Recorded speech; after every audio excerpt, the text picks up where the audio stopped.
Our weekly reflection for the 26th Sunday in Ordinary Time. Our theme is to act, to seek, and do the will of God. You know, Jesus liked to tell stories that make you think or challenge you. Reading the Gospels, it's pretty obvious that he loved to challenge the Pharisees with stories. You know, they would often try to trip him up, and in fact, right before this particular selection, the Pharisees tried to trip him again. And you know, once again, Jesus eludes their trap, and he gave them a question that they didn't want to answer. He then gives them this story of the two sons, one agreeable and one not so agreeable. You know, the father had asked them to go out and take care of a job in the vineyard. One told Dad he didn't want to do that. That is one way his answer could be translated. And the other told him, yeah, sure thing. He'd to go do it. But the tables get turned. The one who had not wanted to go did the job, while the one who had said, sure, no problem, never got around to doing what he had been told. But let's back up a moment. If it had been me, I don't know that I would have responded to the Pharisees quite as kindly as Jesus did.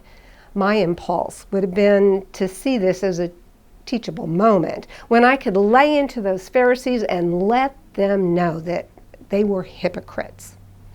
But Jesus' impulse in teaching is much gentler than my own. He gives them a situation in which they may be able to see themselves. In this story, you know, the task is probably much clearer cut to go out into the vineyard than our job of doing the will of God. When I look again, I can see that sometimes my answer to God's call is, yeah, sure thing, I'll do it. But I can lack the follow-through that's needed. There might be reasons I don't follow through, but often it's just because, like the first son, I don't want to. Or maybe I just figure there's going to be plenty of time later on. Or maybe I'm like the Pharisees, and I just don't see what's really being asked of me. I can always look to Jesus to model and guide me. The story offered me an excellent example of being a gentle teacher rather than following my own impulse. For some discussion questions with your family or friend group, consider what keeps you from doing the will of God. What do you need to do to overcome those obstacles?